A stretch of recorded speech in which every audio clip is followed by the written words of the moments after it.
So we'll so tonight, whilst everyone is getting their feet under the table, welcome to Live 259. I haven't really engaged with the comments so far this evening because it's quite a serious live, although it has a bit of froth to it, because I always say to you that when we do something deeply and seriously, as Monday was, I will readily admit, then I do something a little lighter, although tonight isn't lighter, it's a bit frothier.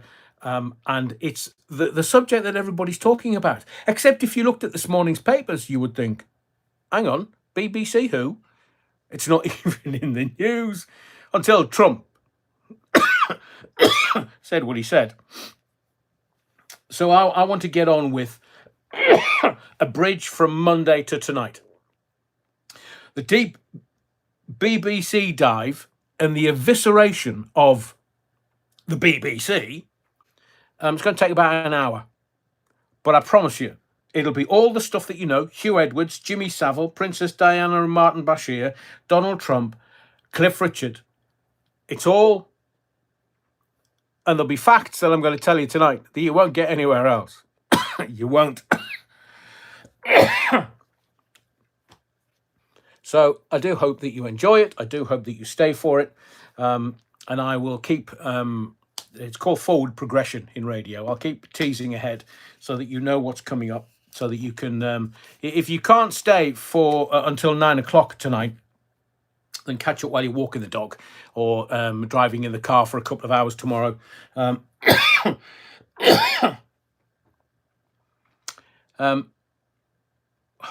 This cough, man.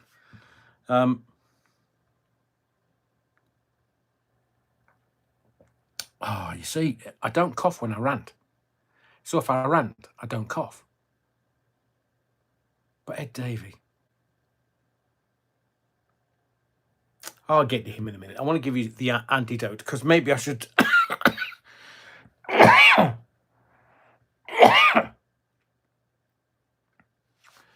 Physician, heal thyself, someone once said. Was it Shakespeare? So on Monday, I gave you an insight, and it's there. I'm going to take it off the live and I'm going to put it up as a separate video, because I do believe it has the power to do that. And I may split it up into varying parts so that, 20 minutes a piece. It allows people just to consume it. 20 minutes is the average commute. Breakfast, you can have a listen to it while you're doing what you're doing. Whether that be, I don't know, walking the dog, driving the car, or just pottering around in the allotment shed. You can have a listen to it for 20 minutes, and we'll get it up over the next few days. And I do hope that you will tell your family and your friends, because I don't get everything right. I don't get all things right. But there's information in there that...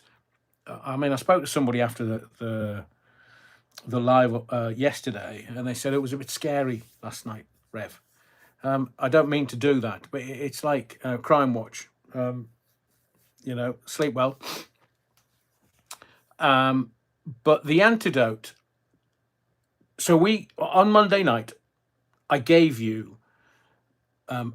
I decoded the pattern of overload and control. There is a saying, command and control. So for 5 minutes tonight, at the beginning of this live, I just want to talk about what to do with that knowledge. Because awareness without grounding becomes anxiety. And anxiety is the easiest system to control. Have you not thought why we're getting all this murder and mayhem and chaos? Have you not thought about why the police don't actually do anything about law and disorder? Do you not ever think about why the politicians don't actually want to do anything for the greater good of our society, this sceptred isle, the Great Britain? Have you not thought about that? Because if you're fearful and you're anxious, you are easier to control. Now, I will reference Charlie 19 and lockdowns during this antidote, which will take no more than 5 minutes to relay to you.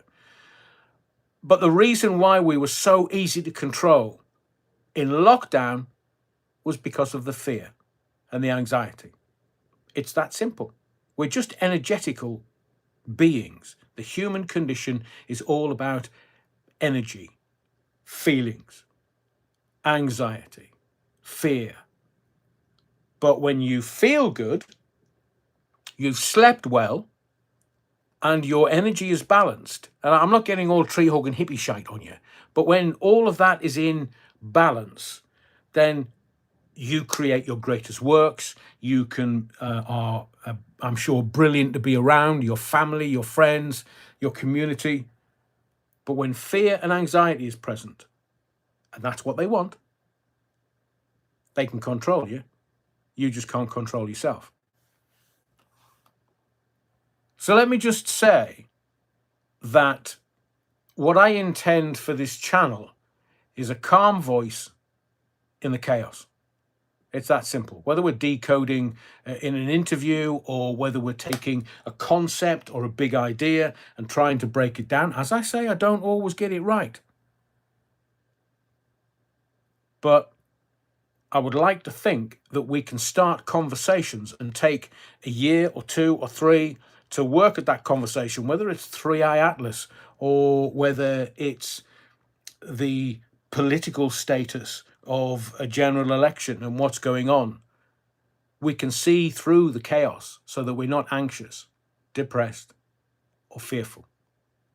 Now, and I've said this many times over the last 3 years, when I started the channel, there was a news cycle. And the news cycle was roughly a week. As the old saying goes, a week is a long time in politics. But now, 3 years later, we're down to a 2-hour news cycle. That's all come from the Donald flooding the zone. There's too much information. And if there's too much information, a bit like politics, you just simply disengage. You don't want to, whatever your favorite thing is or your favorite TV show is, if you get too much, you just kind of go, oh, I've had enough tonight. I mean, some people were saying, I was doing 3 or 4 lives a week, and people were saying, wow, Adrian, I need to have a life, man. I'm not an hour and a half to 2.5 hours a night over 4 nights. I was doing 10 hours of live a week at one point. It was getting too much for you and it's getting too much for me. So I just took a step back because you were starting to disengage. I could tell by the data. But you see, the disengagement by you of life, the universe, everything, that's what the elites are counting on. They're counting on you disengaging from politics, because then the communities that they're setting up to be their best buddies for the next general election, because there's a few million of them, it'll get them, the elites, into power. If you want, Stephen Hall says, remember face, hand, space from Bumbling Boris. Yeah, the clown. But it was, they're not interested in your safety. They don't care whether you live or die. I'm sorry to be stark about that and to be realistic. They don't. You're just a breeder. Not a couple of more kids out, or other communities will start knocking 10 of them out once they take the 2-child cap off. I mean, how many kids you got? The average Christian family is maybe 3, unless you're Elon Musk and you're knocking out football teams. But there are communities that'll have 5, 6, 7. They don't care. They'll keep going. So the elites are counting on really simple things. You to be disengaged, you to be fearful, and you to be anxious. That's what they're counting on. I said to you before they got into power, the Labour Party, Sir Keir Starmer, is he scaring you yet? Every single live, because I knew what was coming. Socialism doesn't work. Never has. Socialist governments have never worked. They overspend. Always. Because they're giving their mates money. Sniff. It's corrupt. Politics is corrupt. So read once. think twice. Always speak last. So if you feel your pulse racing whenever you watch the news or you read the newspapers, I mean, look, this is not a newspaper. This is merely shit printed on newspaper. We don't care about I'm a celebrity, stick it up me arse. Oh, sorry, did I say that out loud? One of them does. No, I won't go any further. But remember, there were certain people that did PR, and the way they get bad stories out of newspapers is they had lap dancers say they had a night of sex with said celebrity. And people think, oh, they're very heterosexual. Lies. So every headline is just either given to newspapers along with a bit of bunce, or we'll carry advertising, and here's the story. Journalists don't do journalism anymore. And if it all, and I've said to you, I was saying this on Monday, if it gets too much for you, step away. And step away until you can hear your own thoughts again. Now that might sound a bit woo-woo, but if it's all becoming a bit too much, there are some people that come to the theatre of the mind who are have the tenacity of a ferret. They just never quit, never give up. They're wonderful. But some other people are just like, oh, I can't be bothered with it. I'm going to go for a walk. I'm going to go to the pub for a beer. So you can't decode a storm from inside the wind, said a spokesperson. And I would suggest the antidote to everything that's going on, everything, is locality. Local is sovereign. So big systems, if you want, they wobble. The political classes are panicking because Farage is going into power. So what are they going to do? They're going to lose grip on me and you. Two hands, figure. But small systems, they bend with the wind, they're supple, and they survive. So big systems, big governments, big civil servants, it don't work because it's too wieldy. It takes a long time to turn a big ship around. But small systems, little quick boats, they tend to bend and survive like trees. So my first piece of advice is, especially when it comes to food, buy from somebody you can shake hands with. The power of knowing what's being supplied and by whom is not something that they want you to know. Look at March 2020 when you were locked down. It's only going to be 5 or 6 weeks just to flatten the curve. And then we find 2 years later we were lied to. We found that supermarkets were only carrying certain products. So we had to buy those certain products and didn't have choice. We couldn't even stand around and have a chat in the supermarket. Remember in the early days when the emergency services couldn't buy their necessities, they couldn't even buy bog roll because everybody was going to the supermarket and nicking those and buying hundreds of bog rolls. I mean, how much shit must they have had in their family to buy dozens and dozens of bog rolls? What were they expecting? Just buy a rabbit. Shit don't stick to a rabbit's fur, does it? So as we can see, the human condition is a bit woo-woo. So buy from somebody you can shake hands with. And I'm sure you're old enough to remember going to the shops and actually going into whichever shop it was. You would speak to a human being behind the counter. And if you were buying, your spuds and your veg, and you would talk to people who would serve you. Now you're wandering around listening to music, soulless music, and you're just putting stuff in your trolley. Learn the names behind your food, your power, your water. Look at Thames Water. Could bankrupt this country. Nobody's taking them to task. Oh, that news story hasn't really made it into the press, has it? No. So even though I can say that, that's not nostalgia from a bygone era. It's stability. Buy from someone you can shake hands with. Learn the names behind your food, your power, your water. No, not nostalgia, stability. Now, real independence begins at the end of your own street. Diversify your dependence. Because if you're just ordering from one supermarket per week and you've been doing it ad nauseum for years, where's your independence?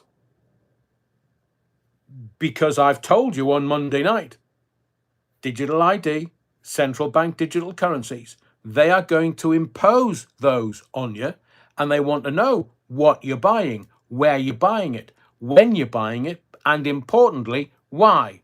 So never rely on one channel of news, money, or meaning.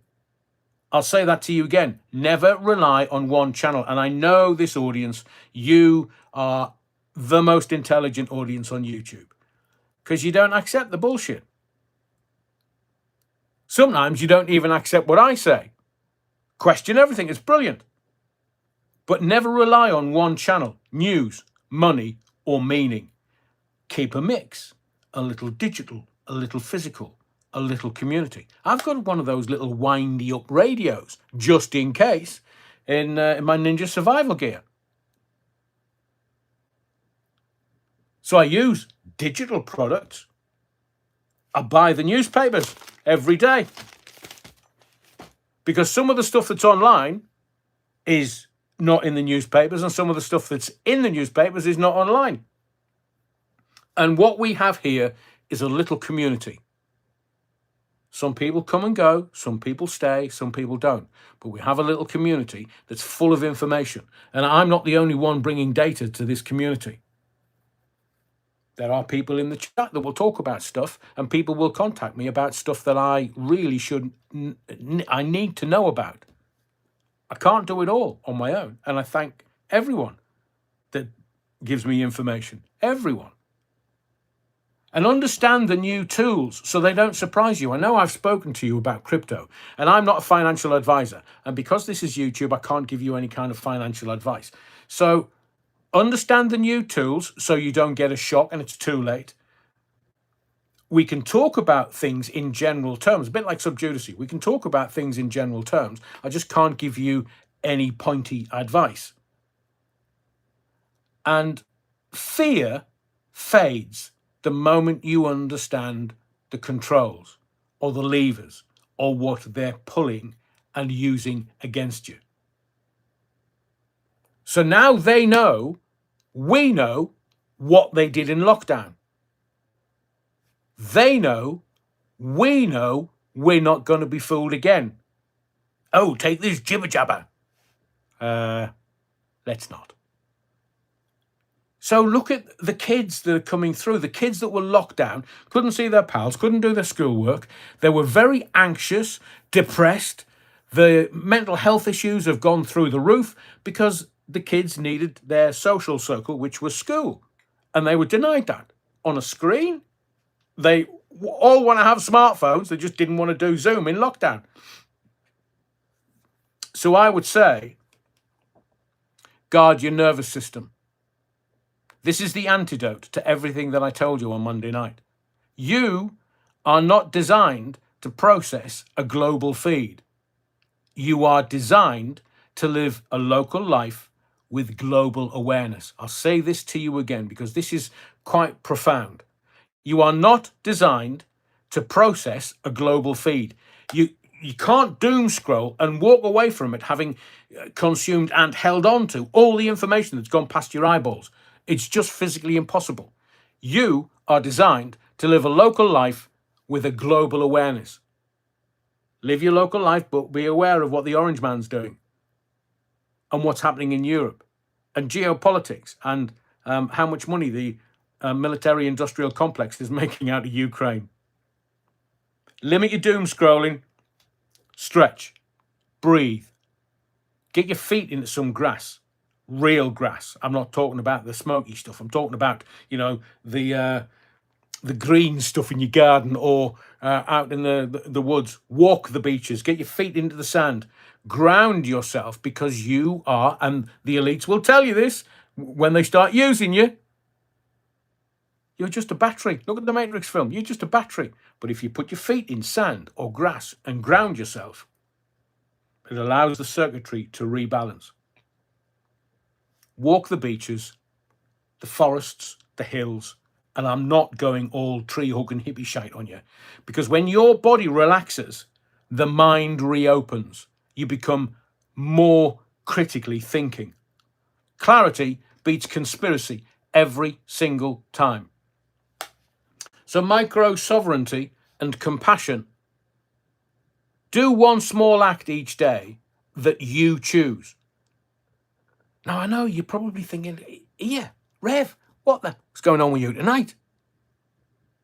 The profundity of what I'm telling you now might not realise for 6 months, a year, or 18 months, but once we start getting into the real shite that they're wanting to impose on us, all of this will become evident and simply profound.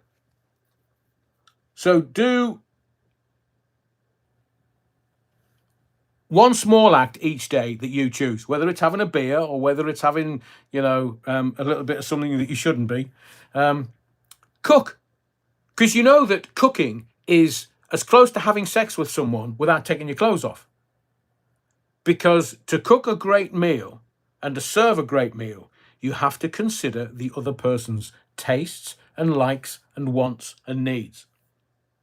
Create something, whether it's music or whether it's on social media, because everybody's getting angry, I'm going to put your face in. It's all going chaotic and mad. But one small act, vote. You only do it once every 4 and a bit years.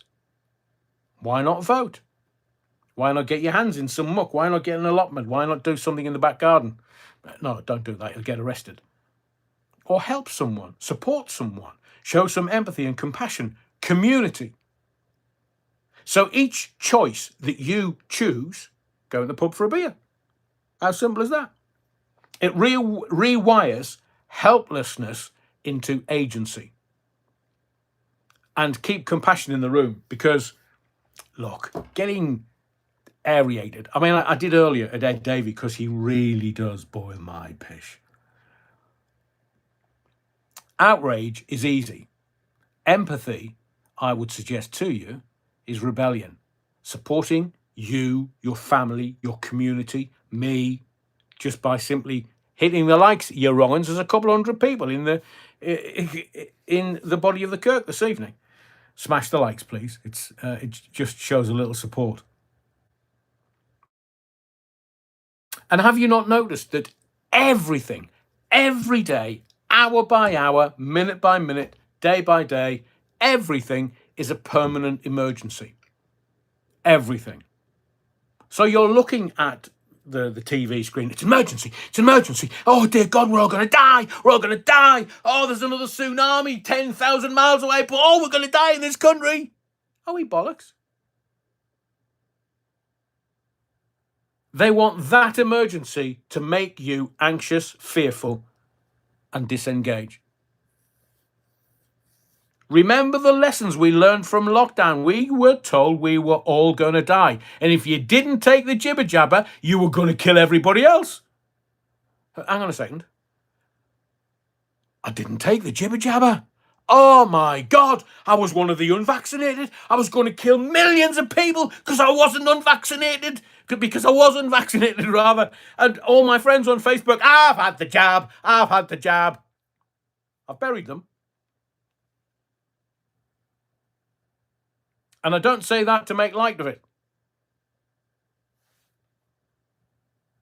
Whilst they, the elite, the industrial military complex, the politicians, the WEFs of the world, the United Nations and Agenda 2030 and the World Health Organization, whilst they were building their digital ID infrastructure, we were learning. And knowledge is more powerful than what they have been doing. So take it from me. You can't fix the storm, but you can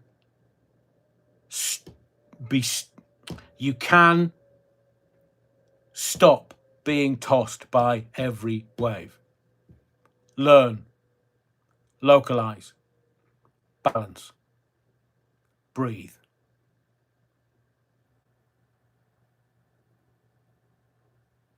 Power feeds on panic. Peace starves it. And if you've been with the channel for a while, you'll know that I started talking about community and your empathy and your compassion before Labour got into power. But in the beginning, I gave you 4 words, starting with overload, crisis, collapse, reset. Now I'm giving you 4 others. Learn. Knowledge is power. Localize. Shake hands with the person you're buying your food from. Balance. Be good to yourself. Kindness starts with you. You can't love anybody else.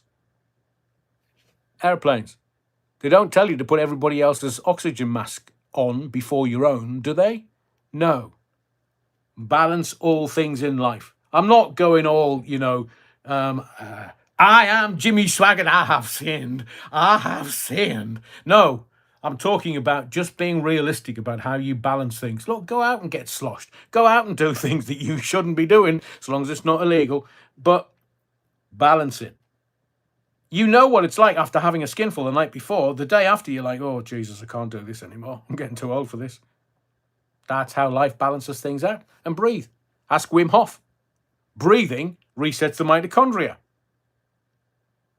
It's amazing what the breath can do, because you can be without food for days. You can be without water for days. But you take your breath away, you're dead within seconds. Just saying. So that is the antidote. And I'll quite happily stick that on either on a video or in a description somewhere. Right, I think we're about where I want to be. So are you ready for the nuclear bomb? Welcome to Live 529. This is the Theatre of the Mind. We are live Sunday, Monday and Wednesday. Tuesdays happen to be my charity evening with the Mankind Project that I do with other chaps. It supports men by men. And when I do these lives, I try and choose subjects that either you're interested in, or you will learn from, or you will understand. I have a very broad kirk here with many different talents and intellectual levels and knowledge bases and experience. But tonight I want to talk about something that I would suggest affects every single viewer of this channel and everybody that lives in this sceptred isle. One, because they're after our license fee money. It's just another tax. Don't believe that it's for the betterment of the BBC. It's tax, because the money goes to central government first, then they dole it out to the BBC. So I'm now going to give you the truth about the crisis, the current crisis, the Donald Trump crisis. I'm going to give you detail that is not coming out in the mainstream media, because the mainstream media, whether it be the radio stations or the TV stations interviewing talking heads, not the band, OBS, but the newspapers, the magazines, the social media, all this data, all this information that you're consuming, they're not giving you the whole truth. So I am going to give you the truth about the current crisis. I'm going to give you the top 10 scandals that have shook the world. And this is up there with the biggest. We have the Diana interview. We're going to dig into that. We've got the Hugh Edwards debacle. We're going to dig into that. We have Cliff Richard and Jimmy Savile and Donald Trump and others.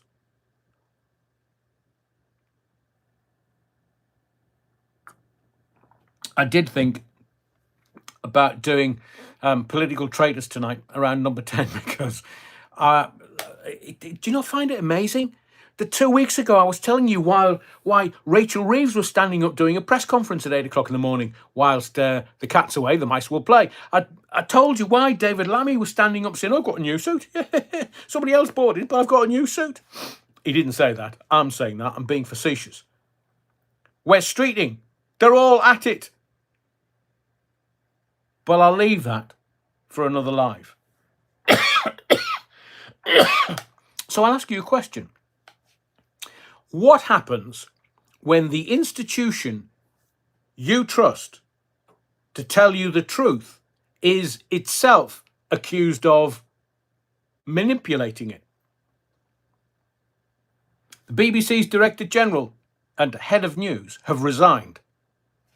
The story was out there for a week. It was being squashed, but the Daily Telegraph wasn't for being squashed. And then it didn't go away. And then all of a sudden, Tim Davies, the Director General, and then the head of news, head of paperclips, head of pens, resigned.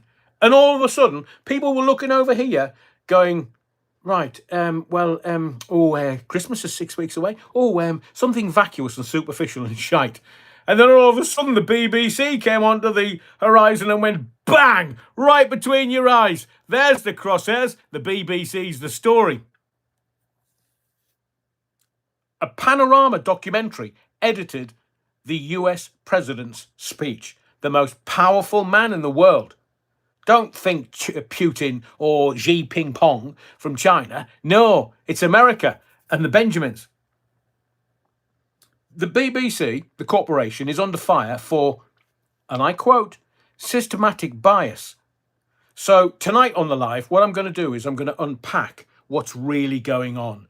I'm going to decode what is going on. And who am I? And why should you care? I've been a broadcaster and writer for 40 odd years. My first broadcast was 47 years ago.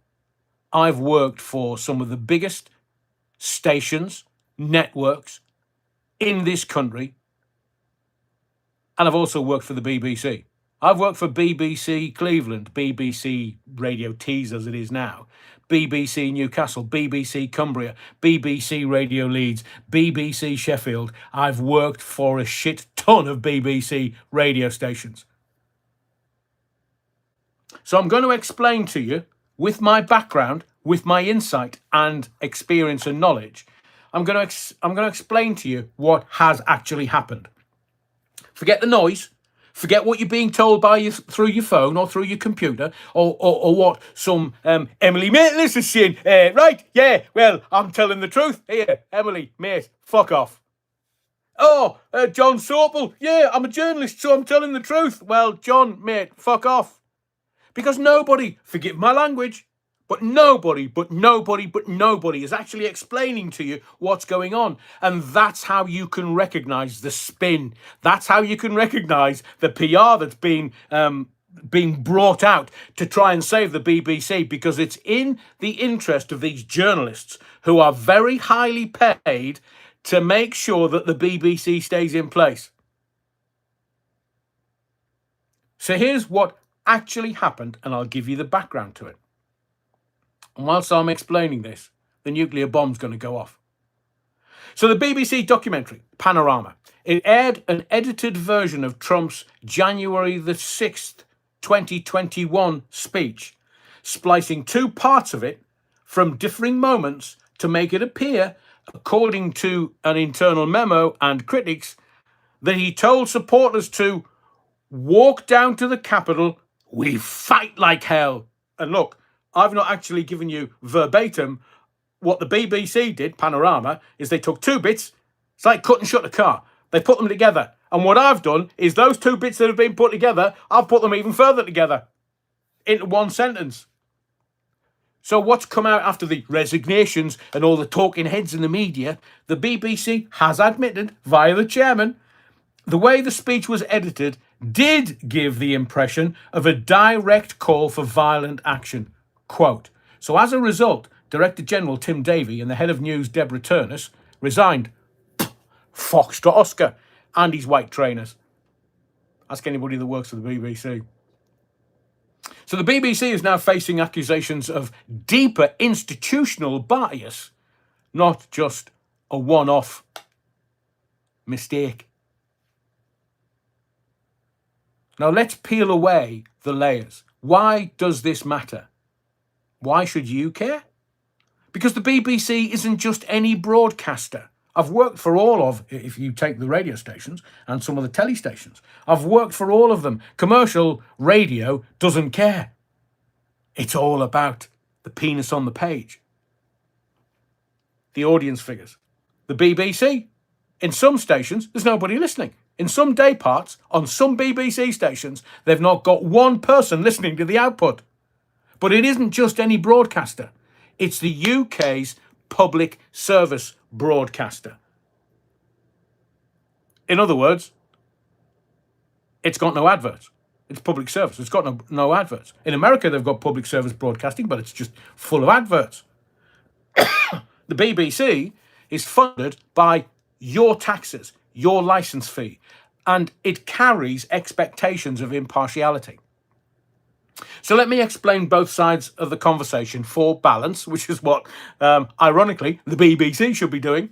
On the one hand, you've got the narrative, mistakes happen in journalism, new pressures, social media, fast news cycle. It makes oversight harder. The BBC making anything harder? There's comedy opening in there somewhere. On the other hand, the alleged edit wasn't simply a minor slip. Critics say it misled viewers in a politically charged moment, potentially influencing perceptions around the United States presidential election, the election between Donald Trump and President Brown Trousers, the shitty pants Biden. Now, I talk about on these lives about awareness, to see what is unseen, the energy, the timing, the what so behind what is being presented to you. So here tonight on this live, we're not looking at not just what they showed us, but actually what was behind the edits. Intent, accountability, and more importantly, trust. So if a news institution you pay for may have misrepresented a major event, and there's nothing bigger than a presidential election in America, how does that affect your trust? What is the cost of that lost trust? So let's get into the power dynamics and the bias and the institutional culture. Let's dive into the allegation of systematic bias. The leaked memo claims the BBC has shown patterns in coverage, trans rights, Israel, Hamas, that suggest internal cultural pressure rather than isolated errors, which is the narrative that we're being told. So, how does institutional culture allow these things? Are there incentives, ratings that I've just mentioned that some radio stations and TV stations are not successful in? There's a reputational risk. A lot of emergency services now use Thrive. Are you aware of that? Thrive. Threat, harm, risk, investigation, vulnerability, and engagement. So for the BBC, the main threat is not just a physical threat. It's an existential outside threat, a reputational risk that I'm not sure it's going to come back from. There's also the ideological risk, threat, harm, risk to the BBC. But do ratings, reputational harm, ideological premise push editing choices? So I would say an organization must have strong internal discipline, but more importantly, self-awareness.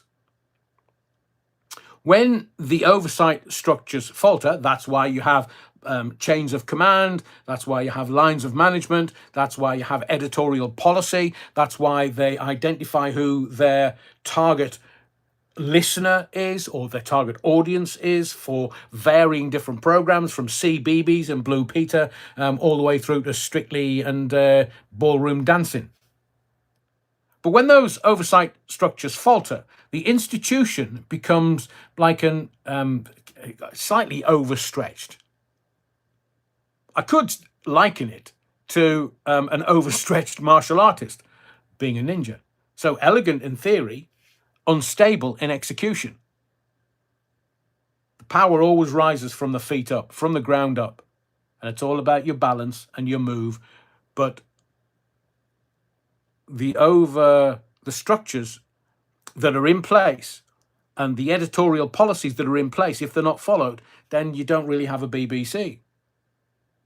So let's have a look at the BBC's funding model, its role in our society, and the tensions between impartiality, profit, and agenda. Now, the BBC shouldn't be profitable. That's why they give people ridiculous amounts of money to do absolutely nothing. I can tell you, in my personal experience, I know of people that worked full-time for the BBC and were on easily 50 odd, 60 grand a year. And all they had to do, it's called a package. It's just a little bit of audio that they would give to the breakfast show, one audio package from their area per week on the breakfast show. So that's 50 a year. So they were getting a grand a week for, in essence, doing a couple of hours work. That's the BBC. That's why, I can't remember the Director General that I was under because there's been so many of them. But when I started at the BBC, there were 29,000 staff. And he was told, get it down to under 20. So he had to get rid of at least a third of the staffing of the BBC. When I left, he'd got it down to about 23, 24. So what's next for the BBC? It's very simple to see. There's legal threats from Donald Trump. We might actually discuss the bigger elephant in the room. What happens to the license fee? Because the Royal Charter is up. But here's where it gets really challenging for the BBC. Somebody said today, oh, well, you know, we've talked to some media lawyers and the media lawyers are saying, nah, it's not in Trump's interest to sue. Really? Is that wishful thinking? Or is that you giving the lawyer giving the BBC your business card saying, well, it might happen, so give us a call. We won't charge much, just a couple of million. Because I wouldn't trust, in fact, I wouldn't piss on a solicitor or a barrister if they were on fire. Because they're there for the Benjamins. They're not there for the greater good. Obviously, it's a broad brushstroke. And obviously, there will be some of the legal fraternity and industry that do good work. But they're very few and far between. They do enjoy spending other people's money. So I wonder what politically changes are going to be demanded. What reform does the BBC need, if any? So for you, this matters because whether you consume BBC content or not, the question of media integrity underpins democracy, public consent, and if you look at it, power. So my advice to you, if I'm allowed to do this whilst I'm talking, just be mindful of how you consume news. When I do my research, I always note the original sources. But the edit that Panorama did for the 2024 run-up to the election for the Democratic Party, we wouldn't have noticed. You can't see, and even with my expert hearing, I can't hear the edit because I'll let you into a secret. So basically, if I was going out and recording an interview, what I would do is I would stand in the room and record about 60 seconds of the room noise, because every room, every background has noise. So if I was talking to you and interviewing you and I wanted to edit things around, I would use, it's called actuality, I would use the actuality in the background to make it sound as if we were still in the same room, I was still asking the questions and you were still giving me the answers, and I would just chop them around, even if we weren't. But I would also suggest to you that you have to hold institutions accountable. Don't assume because it's the BBC. Notice how they've called it anti-Beeb.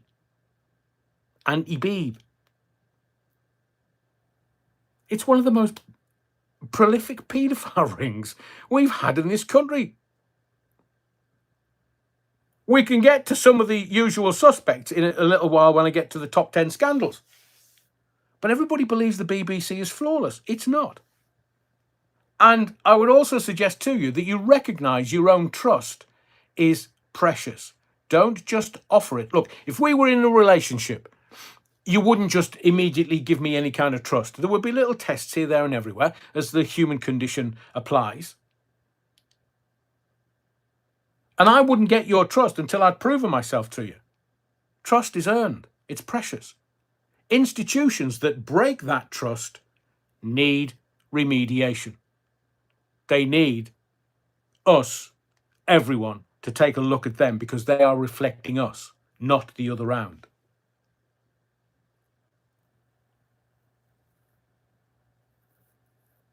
So what do you think? I don't want you to answer now because I am going to ask you a lot of questions as we get in deeper into this. Do you think this is a one-off mistake or the symptom of something larger? And ask yourself this question. As an example, it's taken me 3 years for me to gain your trust. As I say, I won't get everything right, but I've never done anything to you where I've been as blatant as lying. That's what the BBC's done to you. But it wasn't the BBC for you. You need to remember what's happened over the last week. Everybody's talking about Tim Davie, quite rightly, and his white trainers. Everybody's talking about the BBC's head of news resigning. I'm gone. Did they fall on the sword or were they pushed? Were they going to be sacked? Now, I would say, if we're looking at this, impartiality, integrity, balanced reporting, except this is just not another BBC crisis. I would suggest to you that this is a trust apocalypse. So I'll give you a scene set. You know who Nancy Pelosi is? Correct. Speaker of the House in America.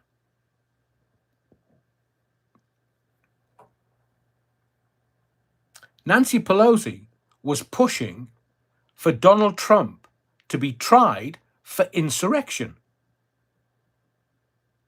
when President Brown Trousers, Shitty Pants Biden, won the election, seemingly. So she was calling because she had corroborative evidence that Donald Trump called for insurrection in the Capitol January the 6th, 2021. You see, this is where it gets kind of conflicted and grey and a bit muddy, because they were talking about when Trump had lost the election to President Brown Trousers. So on January 6th, 2021, he was calling for, according to Nancy Pelosi, insurrection. But what evidence were they using to say that Donald Trump was calling for an insurrection, a rise up against the government? The BBC's edit. The BBC, where he says, let's march on the Capitol and we're going to fight, because you didn't record it, I didn't record it, the news channels, they weren't going to put anything out against the Democrats. And the BBC, that left-leaning news organisation that should be completely impartial. So the Americans were going to use that edit against Trump to jail him for insurrection. So let me tell you a couple of things. When I said at the beginning of this live, it was about the Benjamins, it was follow the money, it was watch what they are doing, and this is what they are doing with the money. Do you know what the United States Agency for International Development is? It's the United States Agency for International Development, that the United States government of all hues, that's colours, put hundreds of billions of dollars in to seemingly international development, support groups and people around the world. So I'm going to ask you a direct question. What was the Democratic government doing giving the BBC through the United States Agency for International Development, and this is corroborated by paperwork, why was the Democratic government of the United States of America giving the BBC through that route over $2 million? Because the BBC's funded. It's funded by me and you. It doesn't need extra money. So why was the Democratic government giving the BBC money? And there was the BBC cut and shutting a speech by Donald Trump that was being used to try and get him jailed for insurrection. Now, the optics of this is not even the nuclear bomb. The optics of this is this. It looks like the Democrats have paid the BBC for that edit, and somebody somewhere has got $2 million for it. Fact. It can be corroborated. But this is the nuclear bomb. You know, I used that word impartiality. So it can't be bought off. It's impartial. It's truth personified. Are you aware that the Gates Foundation, that's Bill and Melinda Gates, you know Bill Gates, real close friend of Jeffrey Epstein, the man that made a load of money from the jibber jabber, the philanthropist. It's not profit, Adrian. Don't be so egregious. It's not profit driven. So why has the Gates Foundation been buying off the BBC? The Gates Foundation has been giving key grants to the BBC. Do you know, since 2011, do you know how much the Gates Foundation has given the BBC since 2011? I'll tell you. Amalgamated, $35 million. So why a philanthropic organisation, the Gates Foundation, why would they be, my words, but it looks this way, buying off an impartial BBC? So what was Bill Gates buying from the BBC? Is he just giving them $35 million from the goodness of his heart? Now remember, the BBC was pushing the vaccine. And remember, Bill Gates said it was one of the most profitable things he's ever done. So do you think the BBC is impartial? How do we shite? It's not impartial. The BBC is so far in the doo-doo. This is the end of it. Don't believe all these journalists that have a vested interest in, and Ed Davey. Oh, look at that bandwagon go past. I'll jump on that one. Brilliant. Get me loads of screen time. I'm head of the Liberal Democrat Party. Yeah, you're also a fucking clown. So why aren't these journalists and Ed Davey, but the politicians are all crooked? So the politicians are not going to ask about crookedness from being a crook themselves. They're not going to ask about how much money he was giving the BBC and, more importantly, why, but I can tell you. And this is all available on the Gates Foundation website, because that's where I got this from. So key grants to the BBC. In 2011, the BBC World Service Trust was given $19.9 million. It was a 5-year grant for a communications strategy to promote healthier practices in India. Why is that then? So the BBC the propaganda arm of any government? Because they're not going to bite the hand that feeds. They have a world service. Why would they have a world service? It's another propaganda arm. So almost 100 grand less than $20 million, the Gates Foundation in 2011 gave to the BBC World Service Trust for a communication strategy to promote healthier practice in India. The Gates Foundation have also provided various grants to BBC Media Action for its global health and development work, with specific amounts varying by project and year. For example, in December 2010, $27.6 million for work on enteric and diarrheal diseases in Asia. In November 2013, this is from the Gates Foundation to the BBC. The Gates Foundation paid the BBC $4.1 million in November 2013 for work similarly on enteric and diarrheal diseases in Africa. In 2020, the Gates Foundation paid the BBC $1 million for global health and development, public awareness and analysis. Gates is one of the biggest backers of the World Health Organization. Philanthropically, of course. In a 2021 report, $3.6 million was identified as being given to the BBC, and it was indicated that this amount was given to the BBC separate from the earlier World Service Trust grant. But add that all up, £35 million.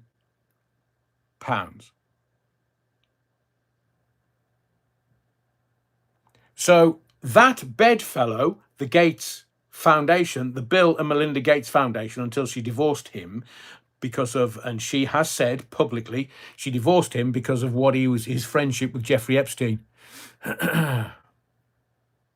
But he's giving everybody a shit ton of money. Who's arguing? No one, because they're all being paid off.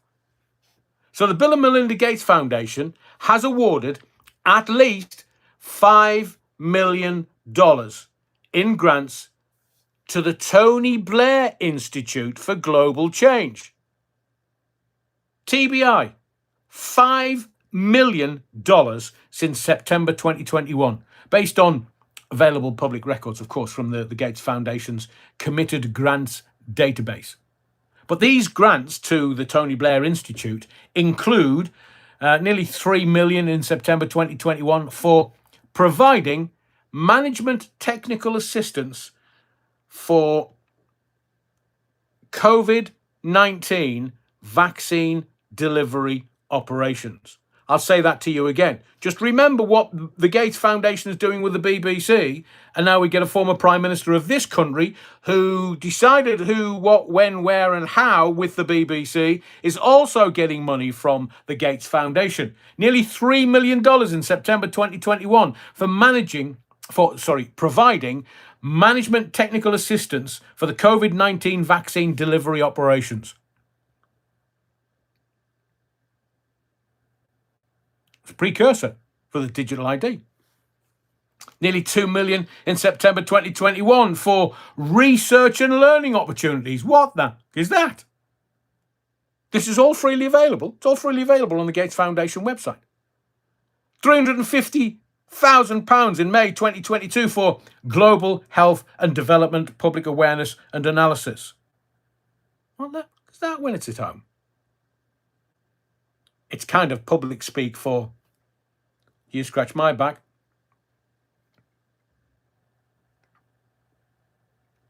So the Gates Foundation, their database primarily lists grants committed since 1994. And while it's quite a comprehensive resource, it may not include all forms of financial interactions, such as direct contracts. So there may be direct contracts from the Gates Foundation to the BBC and or former prime ministers of this country. Are you aware No, I'll leave that till tomorrow because I need to cross some T's and dot I's. But Keir Starmer has links, and I found them, to companies that want to run digital ID. So let's have a look at what's going on with this crisis. The Gates Foundation buying the BBC is something that absolutely categorically needs to be brought to the public consciousness. The BBC is supposed to be impartial. The BBC is supposed to be trusted, one of the world's greatest and most trusted organisations. And yet Gates is buying them off to the tune of 35 million. That's not impartiality. That's agenda-driven. So who's signing all these things off? At the BBC. We know who Bill Gates is. So let's have a look at the legal threat and timing of what's going on now before we get to the top 10. Today, the latest is that Trump's legal team has now formally threatened the BBC with a $1 billion, 760 million, give or take a few pennies, in damages unless the BBC retracts the documentary, issues an apology, and compensates him. So the timing is very important. The Panorama documentary aired on the 28th of October 2024, just before the United States presidential election. So that was a documentary that was aired 28th of October 2024, just before the United States presidential election. And the editing in question involves the 6th of January 2021 speech. So why now? Let's have a look at why the legal threat has surfaced now and what it means for both Trump and the BBC. As I've said to you, it's all about institutional trust and public service funding. They're being bought off, and you will not find this information anywhere else. They're being bought off by the Gates Foundation to the tune of 35 million. Tony Blair has also got his fingers in that particular pie. Hairless, obviously. So the BBC is publicly funded. Me and you pay for it, seemingly. It's the license fee model.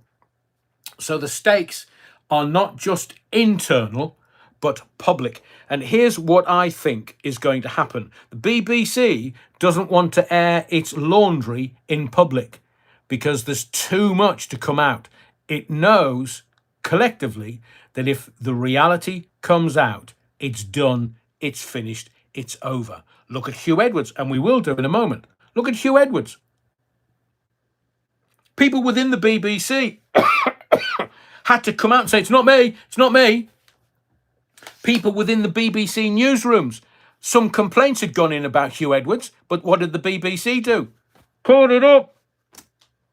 Sorry, you didn't see my lips move. So when a public broadcaster is in crisis, what does it mean for society's trust in news? Now, we could explore how the resignations of the Director General and Head of News don't just reflect one mistake. Look, if it was one mistake, they could easily argue that away, and they would have a sacrificial lamb burned at the stake, and everybody would keep their jobs. Look at Hugh Edwards. Look at Jimmy Savile. Look at Rolf Harris. Look at Stuart Hall. How did they get around that? Well, there was a whole investigation, a whole inquiry, and they just said Tony Blackburn kissed a 16-year-old in the 60s. Nothing about Harris or Hall or Savile. Look at Hugh Edwards. Nothing was done. He even trousered a couple of 100,000 that he's not given back yet, as far as I'm aware. So this is about, I would say, media power, election influence via the interviews, and also editing ethics. Because nobody is tackling this in the public domain. The documentary in question reportedly, as I say, spliced two parts of Trump's speech. There was a 50-minute gap. Two parts, 50 minutes apart. It was used to create a different impression. So if editing can change the meaning of what was said, how much should we trust what we see or hear in a documentary or news program? There is a discipline to truth. We have to be aware of these subtle edits. As I say, the original would not have been kept for anybody other than maybe mainstream media outlets. So you and I wouldn't have remembered it. So it happened in 2021. They broadcast it in 2024, right before the presidential election, Trump and Biden presidential election. Was it to influence that? Oh. Is it to control the narrative, to keep a left-wing politician in power in America for the Democrats? No wonder Labour are saying, no, the BBC's fine. BBC, Lisa Nandy, who's corrupt as... I mean, she's taken money from someone who was then given a job. Hang on a second. I know it's politics, but which bit of that's corrupt doesn't the government and the Prime Minister understand? Two separate donations, and then they give him the job. I mean, I understand there may be moves tonight to rescind that offer. So are there going to be any legal hurdles and jurisdictions to get over? Now, legal experts say that Trump faces significant legal hurdles in suing the BBC. I mean, it's fairly easy to spot that the UK defamation statute of limitations may be passed because it was broadcast in 2024. I think it's 12 months, isn't it? And also, because the broadcast is UK-based, but the legal threat is coming under US law, Florida, because Trump resides there. So is the threat real, or is this strategic theatre? He might give the BBC a bloody nose. Do the BBC care? Well, Director General's gone, Head of News has gone, but the person that did the edit hasn't been identified and hasn't been outed. They must be shitting themselves at the minute because they know what's coming. So there is a wider cultural and political impact. The memo that was leaked to the Daily Telegraph, it alleges systematic bias, not just this one episode. So I would suggest that the story is not just about a clip, it's about a culture, an ideology, and the institution's narrative control. Because whenever something happens, a big event, most people go to the BBC because we're not going to get any adverts. So just when the BBC thought it could draw a line under the Trump documentary, the next headline dropped. It was Donald Trump and that $1 billion. Keeps him front and center. Now, his lawyers are accusing the corporation of deliberately misrepresenting his January 6th speech, claiming that Panorama, the documentary, spliced and re-edited sections to create the false impression that he'd called on supporters to storm the Capitol. Insurrection, rising up against the government. But the letter, which has been published by several British outlets, demands a full retraction, prime-time apology, and a payment of damages. But whether the lawsuit actually happens is another question. It's a big ask, steep climb. But here's what really matters: the symbolism of threat. This isn't about one edit. It's about power and perception. And Trump is doing what he does best. He's flipping the script. He's taking a media scandal and using it as evidence of bias and corruption. And the BBC? Britain's global standard bearer for impartiality now finds itself fighting for its reputation on the world stage. we can talk about the charter renewal. So the funding model is taxation, and the charter is a 10-year charter that is given royally via the government to the BBC, and the current royal charter expires in 2027, December the 1st, 2027. The next charter, the next 10 years, begins January 1st, 2028. And the negotiations are ongoing now. So you can see that the renewal process will review things like the funding model, license fee versus subscription versus advertising. The scandal for the charter renewal has come at the worst possible time. Leadership vacuum, trust under fire, period of review. Possible outcomes for this: tougher regulation, demands for greater transparency, stop about, which is a technical term that we use in radio, potential reduction in scope and or funding, even challenges to the license fee model. So the short answer is the scandal significantly increases the stakes for the BBC's upcoming charter renewal. This is a big scandal. This is not something that they're just going to get out of the daily narrative in the news cycle. This is something that they are firefighting. And someone said it politically today at PMQs, oh, bin fire. This is not a bin fire. This is the whole corporation's on fire.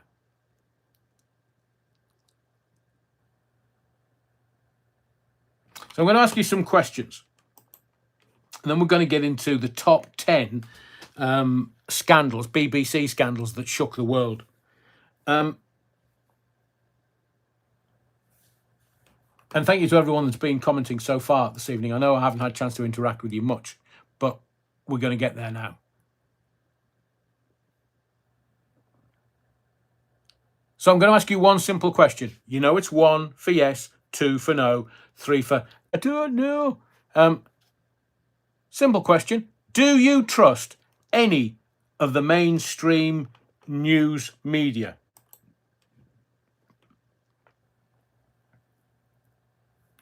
One for yes, 2 for no, 3 for I don't know. Do you trust any of the mainstream news media? So far, everybody's saying 2 for no, but there are a few people saying 1 for yes, and Lionel Aiton's I'm not too sure. So maybe we're all cynical old tarts, and maybe we're watching this particular crisis unfold through a particular lens or filters. Napoleon Bonaparte says, easy to, I use ground media. Oh, you're very kind, Stuart. I think there's a lot of people in the body of the Kirk that come to these lives have taken their time to work out whether this is something that you can trust. This is something that you can rely on. Sometimes you have a little bit of entertainment. Sometimes you have a bit of a deep dive. But always, from the pulpit of truth, you get truth. So tonight, we're going to take a hard look at the BBC, a broadcaster built on trust, although not too many people in the body of the Kirk are trusting it at the moment. But it's been shaken by yet another scandal. So tonight, from the Diana interview to the Jimmy Savile revelations to the $1 billion Trump fallout, how did we get here? So what I want you to do is, wherever you're watching from, and we're all over the globe, type yes in the chat if you ever trusted the BBC.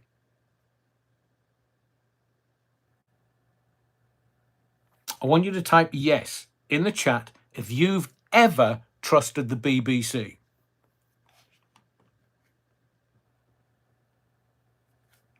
Belinda Jane Harris, never. No. Everybody.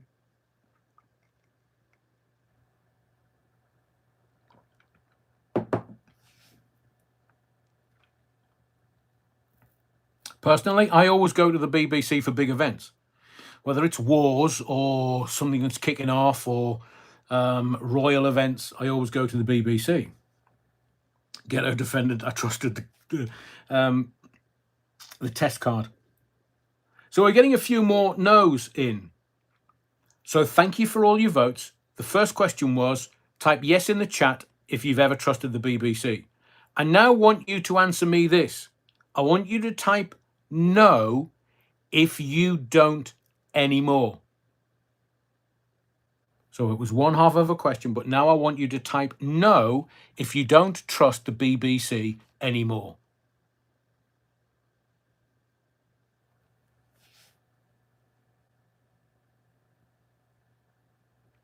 Wow. Interesting. Still one or two saying yes, but the majority, I would say about 98%, 98, 99%.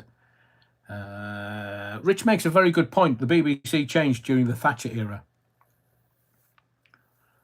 Everybody's saying no, pretty much. I would suggest to you that the BBC isn't just a TV channel. I would suggest to you that the BBC is an idea.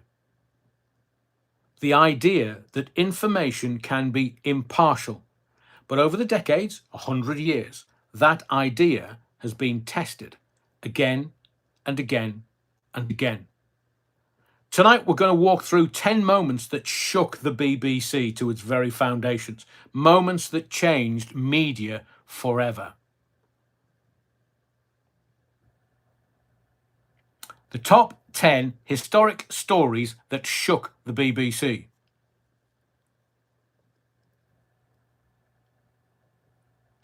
So the first one's going to be the Princess Diana Martin Bashir panorama interview in 1995 and the subsequent Dyson inquiry.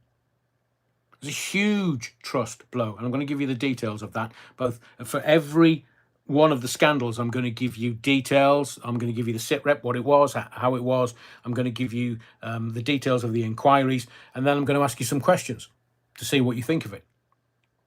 So one, the Princess Diana Martin Bashir panorama, again, interview, 1995. There was the Jimmy Savile scandal, the abuse revelations, the cover-up accusations, institutional failure at the BBC. And let me tell you, what I always mention is the Dame Janet Smith review that found Jimmy Savile had raped an 8-year-old female child on BBC premises. And it was covered up. Nothing was done.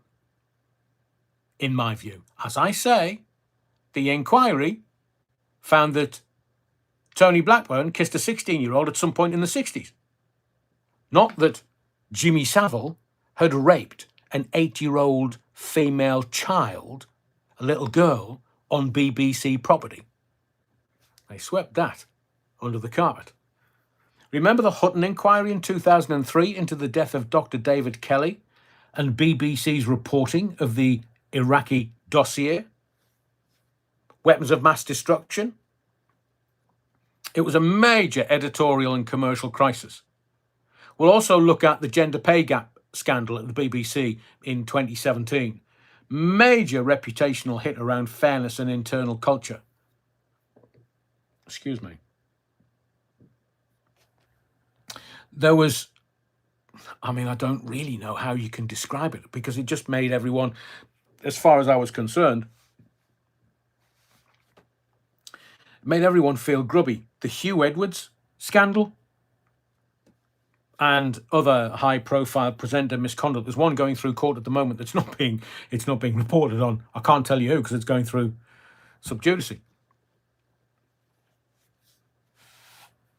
It forced Hugh Edwards to resign, and according to his wife, he was going to address the allegations once he came out of hospital, and he hasn't. There was the scandal around a misleading documentary on Gaza. The BBC was found to have materially misled, and there was resulting regulator sanctions.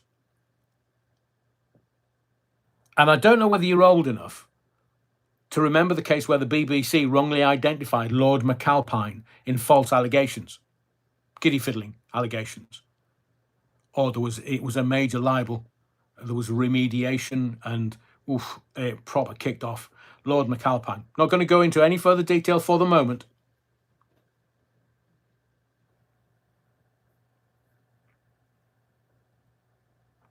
And now we have the current 2025 scandal, the Trump speech edit, which I don't think the BBC is going to come from, but that's just a personal opinion. You never know.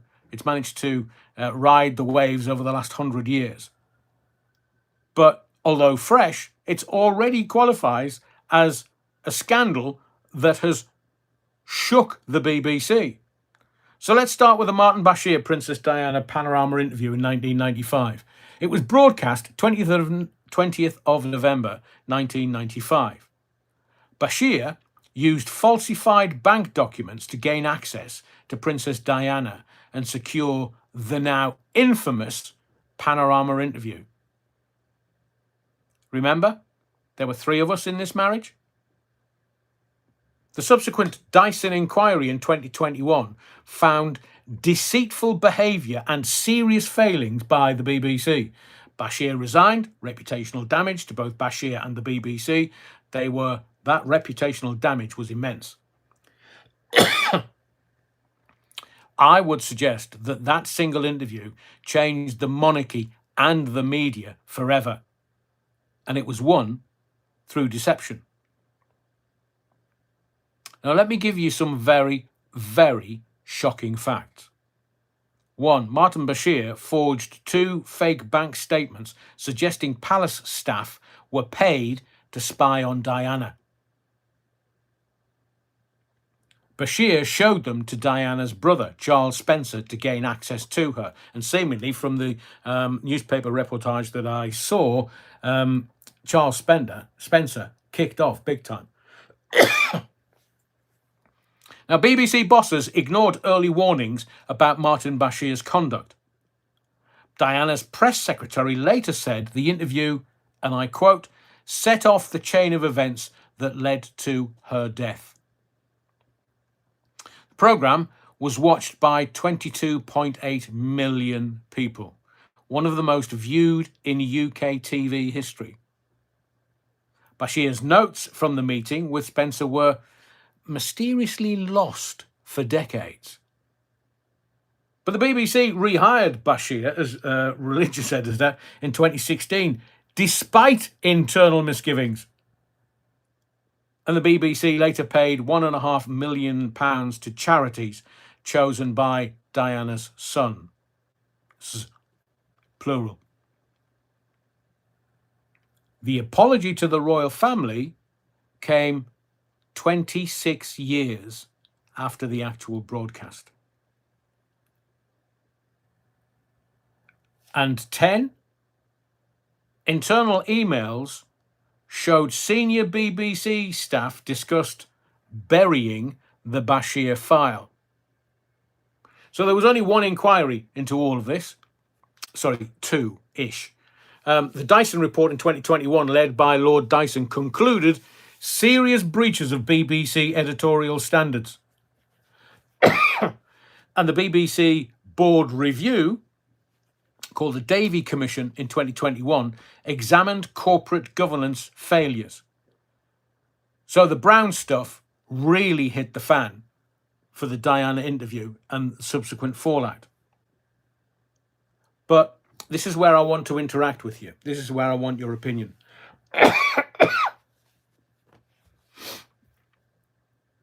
First question, do you think Princess Diana would have ever spoken out publicly if Bashir hadn't deceived her?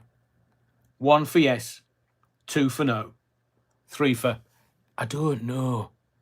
Do you think Princess Diana would ever have spoken out publicly if Bashir hadn't deceived her?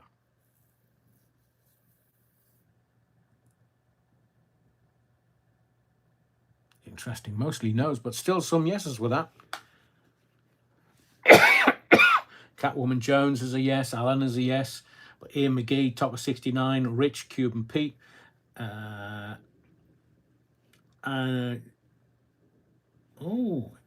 couple of, well, Andy Thomas says 3, Des Ashton's just being a tart.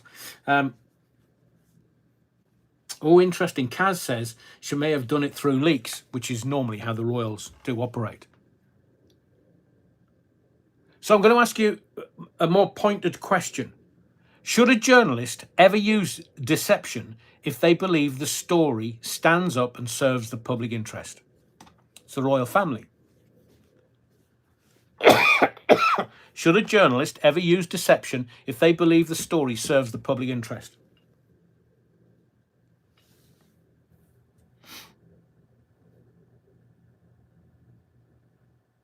Everyone's saying no. Ghetto defendant says he frightened her into it. Agreed. Matthew Wheeldon, you're wrong. Okay. Another question. Thank you to everyone for your the polling. Most people, I'd say about 95%, are saying no. So we're kind of going layers, but for the BBC, could we? So if the BBC could deceive a princess, can we, you and I, trust them to tell the truth to the public? 1 for yes, 2 for no, 3 for I don't know.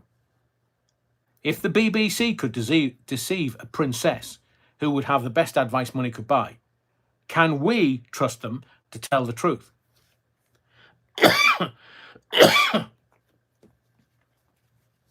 Interesting. Everybody's saying no. Andrew James says, once bitten, twice shy. Everybody's saying no. Des Ashton says, in the law, if one thing is wrong, it's all wrong. Yeah, I can't remember the Latin for that, Des. I have used it before, but it escapes my memory. Okay, so I'm going to ask one more question regarding this particular scandal, because we've got 10 to get through. Final question. Should the Diana interview be permanently withdrawn from the BBC archives? 1 for yes, 2 for no.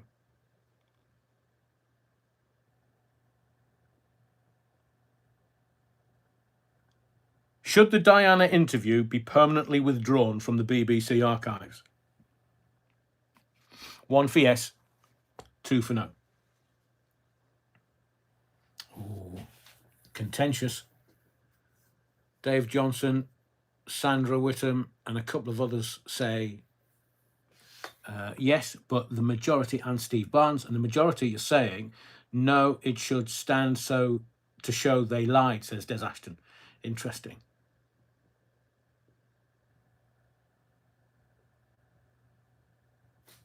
So let's get to the second. This is the Jimmy Savile scandal, kind of a posthumous response.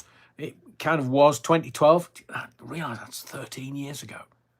So Savile died in 2011, coming up 15 years ago, but it was exposed in 2012 following his death. And there was revelations that Savile had abused hundreds.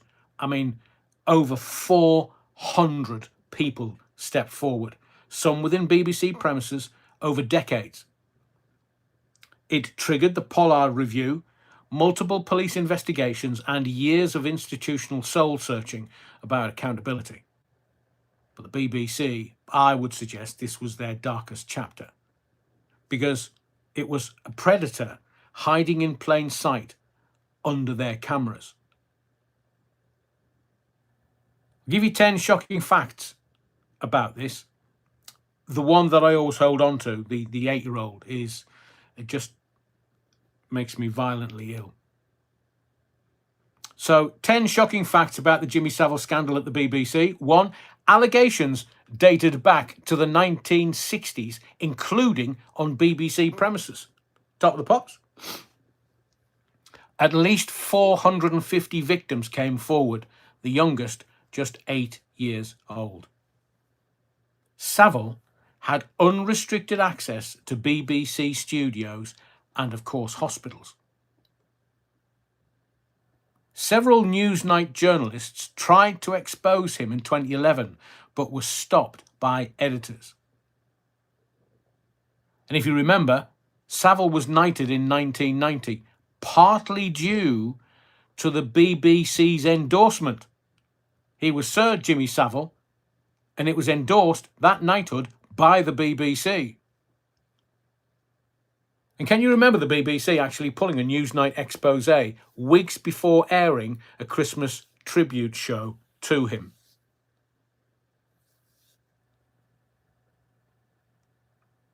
Internal memos at the BBC show staff joked about Jim'll fix it rumours as early as 1978. I mean, I've told you about a very famous tape that was made by two people that I know. And it was one about Fluff Freeman and Savile together doing Pop Pickers and Nod Half and all that. Now then. And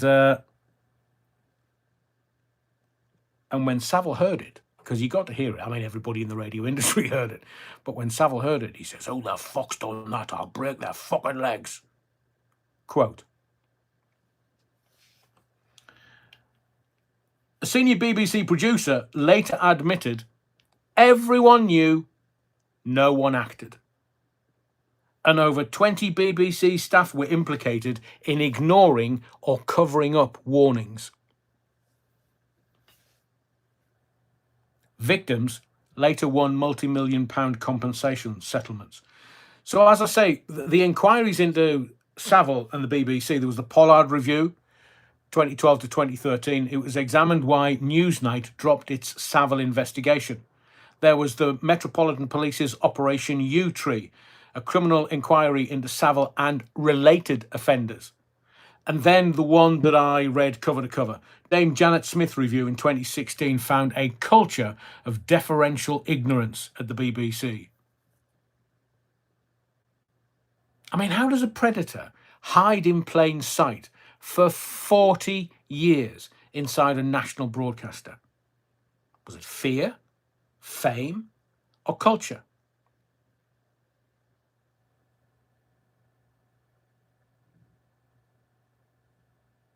When institutions fail this badly, can they ever earn forgiveness?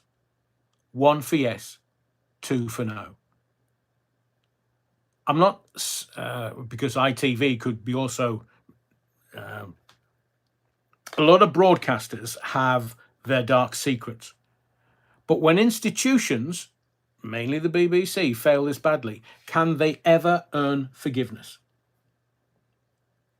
Everybody's saying no. Rich, I disagree. Royalty and politicians just used his fame to up their own image. They were not aware of his sexual crimes or they would have run a mile. Everybody. Savile and Glitter, they were a tag team, says Ian McGee. Everybody's saying no. Wow. Savile joined Radio 1 in 1968. As I say, I do have my story. Some of them I can't bring here because I've said I would never say anything. But I've told you that I met Savile. I was not either pretty enough or I don't know why. He just didn't. I just wasn't his cup of tea. Mind you, can you imagine? Ninja versus a wrestler. Who would win? So I'm going to ask you another question. Do you think the BBC has truly reformed since the Savile revelations? 1 for yes, 2 for no. Do you think the BBC has truly reformed since the Savile revelations? 1 for yes, 2 for no. Yeah, Ray Terrett, the DJ. Got it. Most people are saying no. Get No Defendant makes a very valid point. It's gotten worse, not better. But everybody's saying no. Thank you. So now we're going to go on to the Hutton inquiry. So this is slightly different from Diana and Savile, but the Hutton inquiry, 2003 to 2004, was the inquiry into the death of Dr. David Kelly. So BBC journalist Andrew Gilligan reported that the government sexed up the Iraq war intelligence. Scientist Dr. David Kelly was identified as Gilligan's source and was later found dead.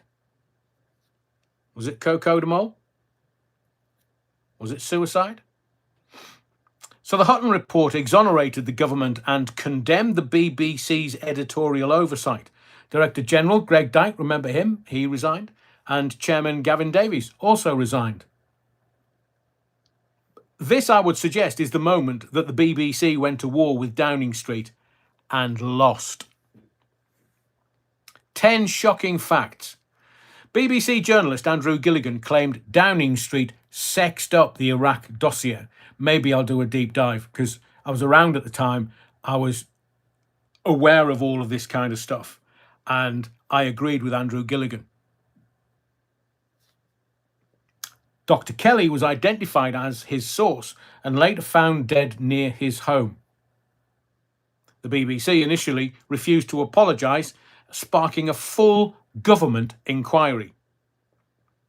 Lord Hutton's report heavily criticised the BBC, but actually cleared the Blair government. Greg Dyke resigned, live on air, calling the BBC broken by political pressure. Staff staged walkouts in protest of Dyke's removal. He was very much loved by the staff at the BBC. And millions of licence fee payers petitioned for Dyke's reinstatement. Remember Tony Blair standing up at the dispatch box, 45 minutes, clear and present danger. And when they went into Iraq, no weapons of mass destruction. So Gilligan later left journalism to become a politician. One pool of sharks to another. And the Hutton report was published 6 months after Kelly's death. Critics said the inquiry read like it was written in Downing Street. No shit, Sherlock. So the Hutton inquiry, 2003 to 2004, was chaired by Lord Hutton, official public inquiry into Dr. David Kelly's death and the BBC reporting.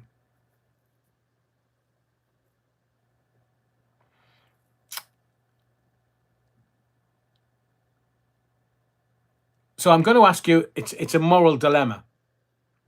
When power and truth collide, who do you instinctively trust more? Knowing what you know over the last 5 years, when power and truth collide, who do you instinctively trust more? Politicians or reporters? Knowing what I knew then and know now, I would have sided with Andrew Gilligan.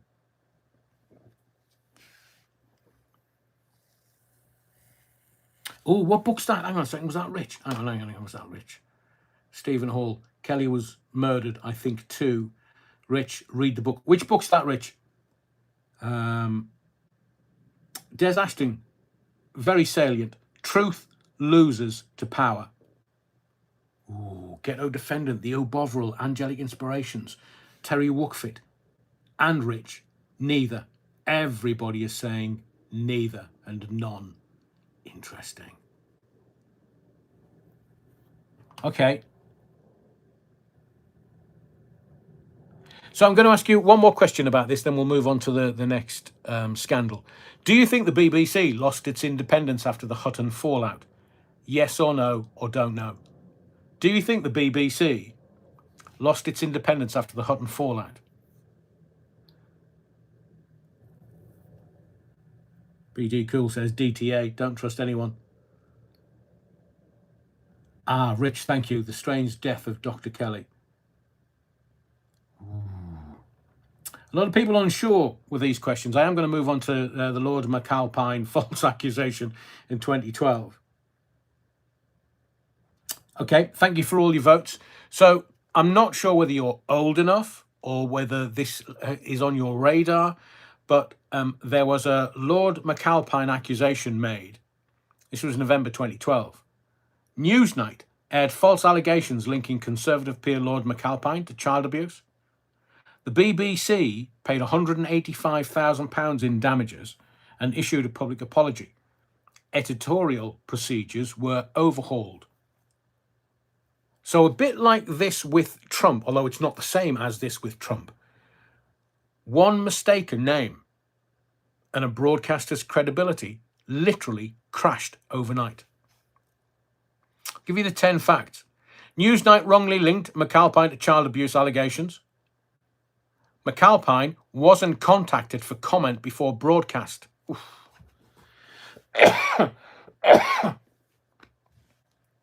I mean, I was very aware of rumours. I was very aware of certain stories to do with certain political characters.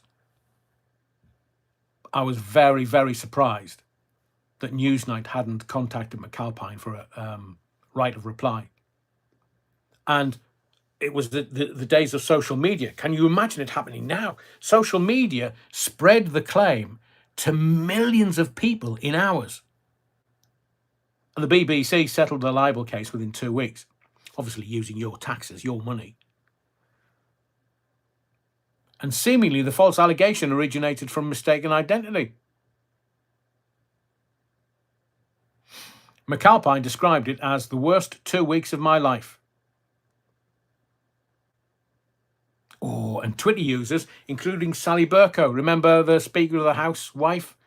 She was also sued. Payout was 185 grand plus undisclosed legal costs. Oh, the lawyers are always getting their pound of flesh. And Ofcom warned the BBC about its breakdown in basic editorial processes. So there was an inquiry into this. It was the BBC Editorial Standards Committee review in 2012. It was an internal investigation into Newsnight failures.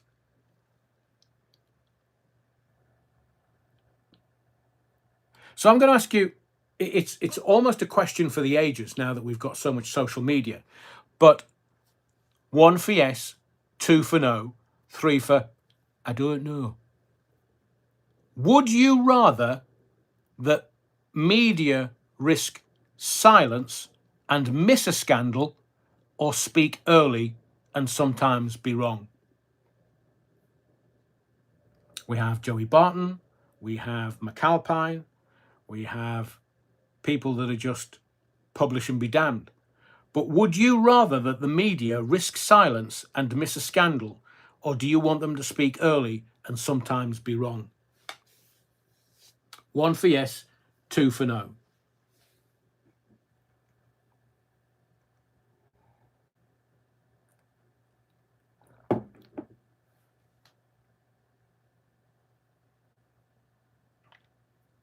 Rich says that's a tightrope decision for an editor.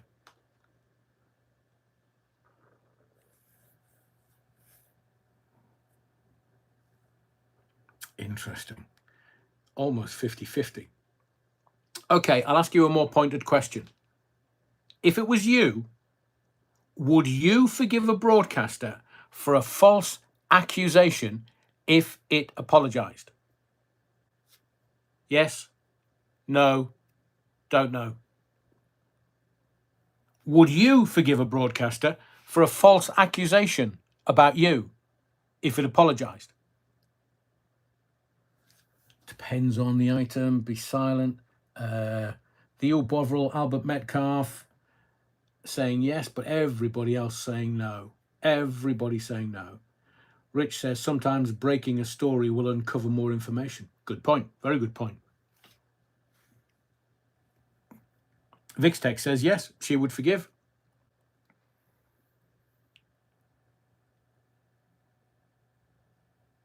We'll do a very quick number 5 scandal, and then we'll motor on into Trump and the tastier stuff. The gender pay gap scandal, 2017 and 2018. Now, these came out from July 2017 onwards. The BBC published pay lists under government transparency rules. Women discovered male colleagues earned vastly more. There was mass protests, there were resignations, there were new equal pay rules brought in, and Carrie Gracie's resignation as China editor became emblematic. So there's a corporation preaching equality and yet paying its own women half as much as the men. It was a huge, huge, huge scandal at the time. Now, 10 shocking facts. The government forced the BBC to publish salaries over 150k. 2/3 of the top earners were men. Chris Evans at the time earned over £2 million a year, more than 4 times any woman. China editor Carrie Gracie resigned live on air over institutional discrimination, and female staff threatened mass walkouts. The BBC tried to gag internal critics via confidentiality clauses, and dozens of women later won back pay and settlements. Emphasis on the wrong syllable. The Equality and Human Rights Commission investigated the BBC. BBC management initially called the issue a perception problem. Nice, BBC. And pay reforms eventually cut top male salaries to balance figures. So there was a House of Commons Culture Committee hearing as part of an inquiry. There was a report on BBC pay practices in 2020 and the BBC Gender Equality Review in 2019. So let's go to the Cliff Richard privacy case, number 6 out of the 10. Blimey. There was a High Court ruling in July 2018. BBC broadcast live helicopter footage of police raiding Sir Cliff Richard's home in a non-charged investigation. He wasn't charged for anything. So he sued and won. The BBC paid him $2 million in damages and legal fees. So breaking news turned into broken trust and £1 million lesson in privacy. Here's some facts. The BBC flew a helicopter over Cliff Richard's Berkshire home during a police raid. No charges were ever brought against him. He found out about the raid on live television. The raid footage was replayed across global networks. The BBC claimed public interest defence, but lost. And the High Court said the BBC seriously infringed his privacy. A judge ruled the report had no justification whatsoever. As I say, the BBC paid $2 million, eye-watering, in damages and legal fees. And Director General Lord Hall issued a personal apology. And the case set a UK precedent for privacy before charge. Let's get to the Hugh Edwards scandal, because you'll remember that. That's recent memory. Summer 2023, number 7. So allegations surfaced that Hugh Edwards, the veteran news anchor, had paid for explicit images of a young person. We saw the story unfold. We saw BBC luminaries come out and say, it's not me, because everybody was worried that they were going to be fingered. The Sun withdrew the story amid inconsistencies, but the damage was done. BBC suspended Edwards, later reinstated after investigation, estimating a 1.3 million internal cost to the BBC. It was a newsroom institution that fell from grace. And again, the BBC's judgment was again on trial. 10 shocking facts. The Sun claimed the BBC presenter paid a teen for explicit images. There was a social media frenzy naming Edwards before confirmation. But the social media frenzy was naming anybody that worked for the BBC. The police found no evidence of criminal wrongdoing. BBC suspended Hugh Edwards for months during the review. And remember when he was hospitalised due to his mental health crisis with his wife, who said when he was well enough, he would come out and defend himself. As I say, the legal costs and internal investigation exceeded £1.3 million of your taxes. Some critics actually accused the BBC of chucking Hugh Edwards under the bus. Ofcom investigated BBC's handling of presenter behaviour. Multiple staff reported a toxic culture in the newsroom. And Edwards' long career with the BBC, from royal weddings to breaking news, ended abruptly. There were numerous inquiries. There was a Met Police review, but no charges came from that. There was a BBC internal HR compliance review, an Ofcom oversight review, and even Newsnight came forward and said there are other people coming forward. But nothing ever came out about it. So I'm going to ask you a question. Here, kitty. Yeah, Albert. Should the BBC have suspended Hugh Edwards before verifying the facts? Yes or no? 1 for yes, 2 for no.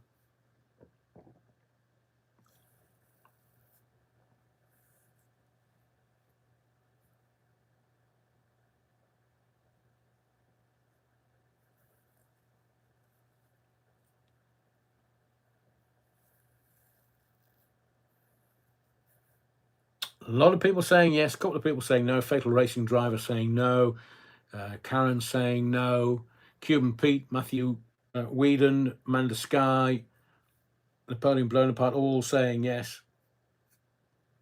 Thank you, Theo Bovril. Very kind of you, sir.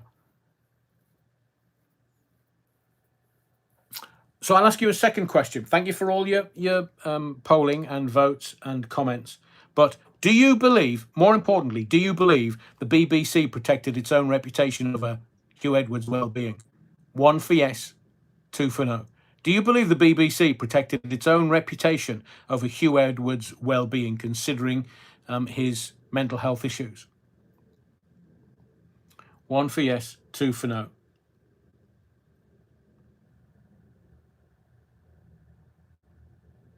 Wow, everybody's saying yes. Okay, we kind of thank you to everybody's votes. Let's very quickly get to the Gaza coverage complaints. I want to get to the Trump story as quickly as we can. So the Gaza coverage complaints, that was only 2 years ago. They were kind of ongoing from late 2023. The BBC was accused of bias and selective editing during the Israel-Hamas coverage. Ofcom complaints went through the roof. Trust ratings plunged. So when words and war mix, every edit becomes ammunition. 10 facts. Thousands accused the BBC of bias in the early Israel-Hamas coverage. The BBC initially refused to use the word terrorist. Staff leaked emails revealing internal editorial battles, and senior producers quit, citing political interference. Thank you, Rich. So glad you've enjoyed it, sir. Ofcom received a record number of complaints, over 10,000 complaints. And the Israeli government publicly rebuked the BBC. The Arab world simultaneously accused it of pro-Israel bias.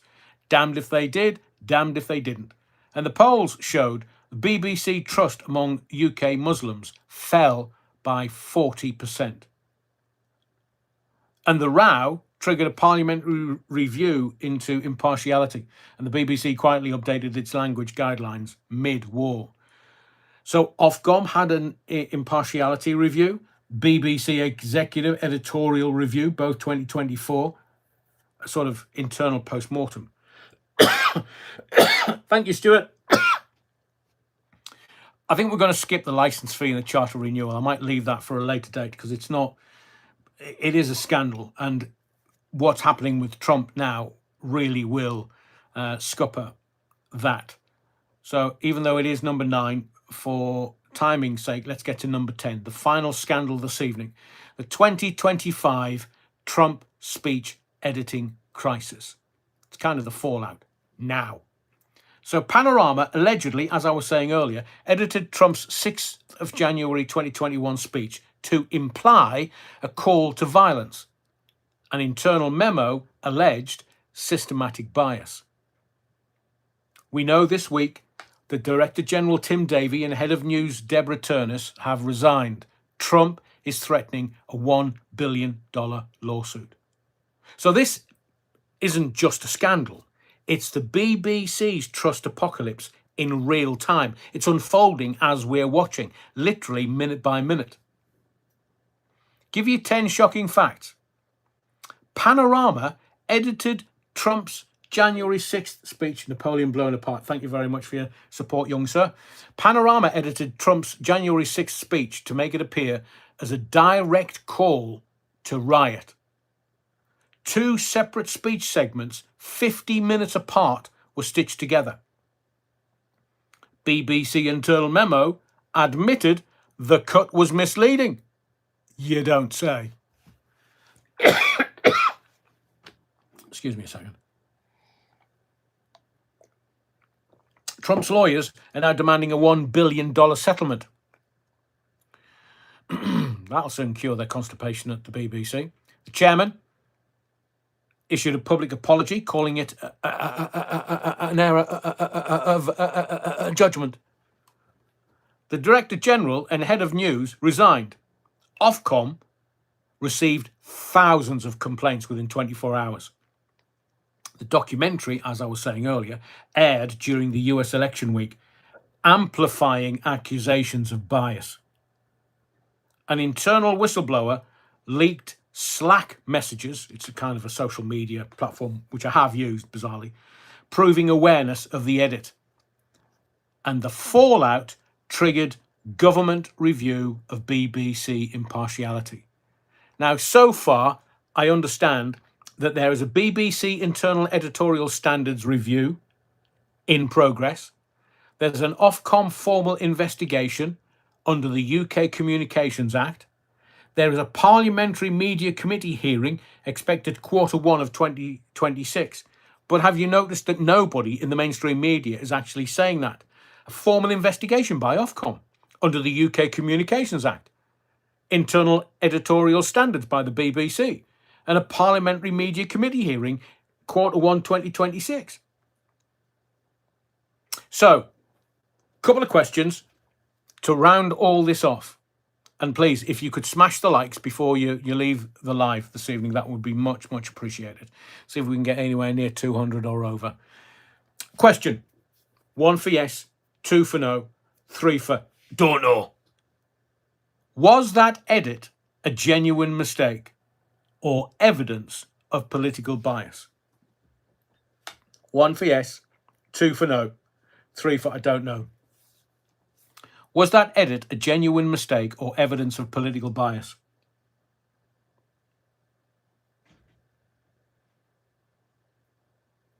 Everybody is saying political bias. Everybody. So there's no fooling the public. Literally everybody. Deliberate. Talk to 69.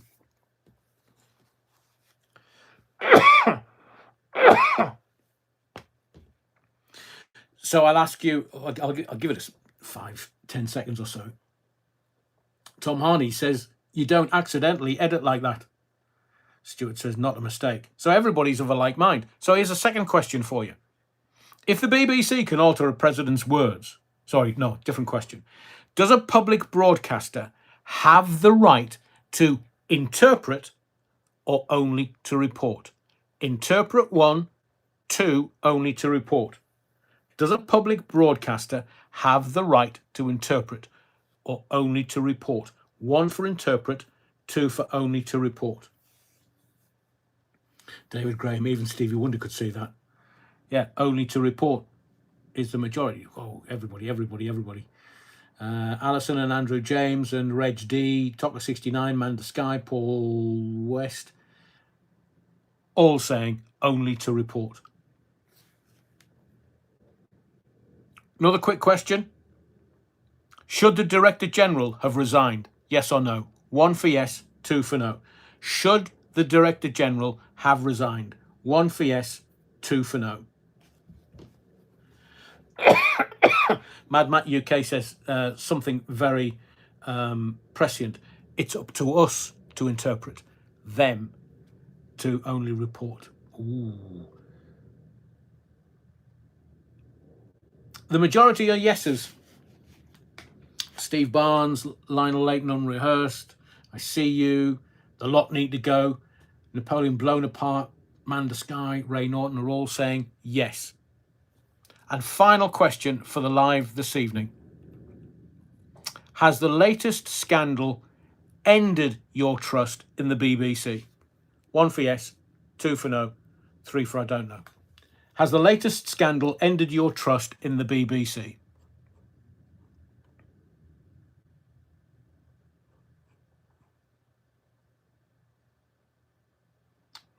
Barry Wright is saying 2, no.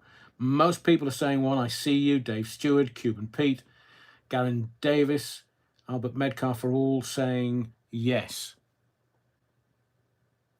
Andy Thomas says 2. They've lost that years ago.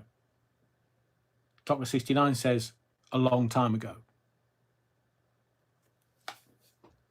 So tonight we've had a look at the background to what I know about the BBC, the fact that it's taking money from Bill Gates, $35 million since 2011. The fact that Tony Blair is also in that particular boat. The fact that United States Agency for International Development paid the BBC $2 million. What was that for? The Trump edit? They were trying to make sure that Trump didn't get into power. The Democrats, that is.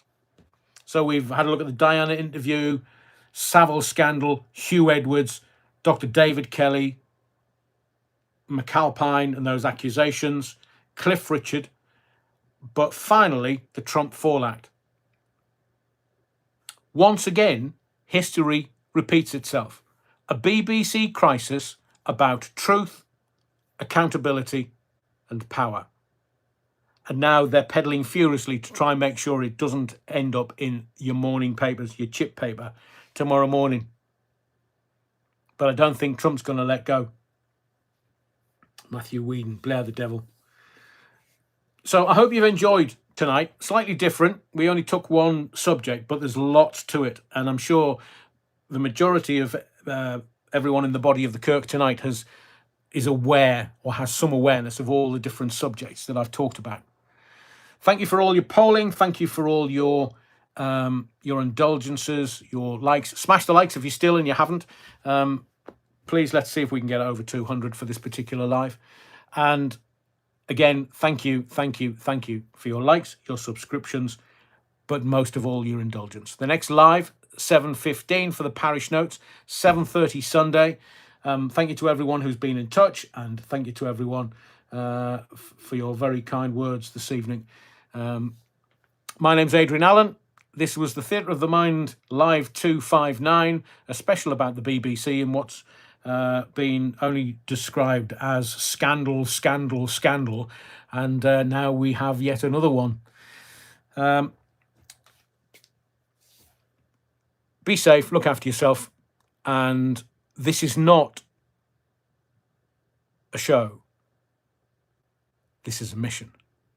Mission to the truth. And we'll decode more truths Sunday from 7:30. See you then.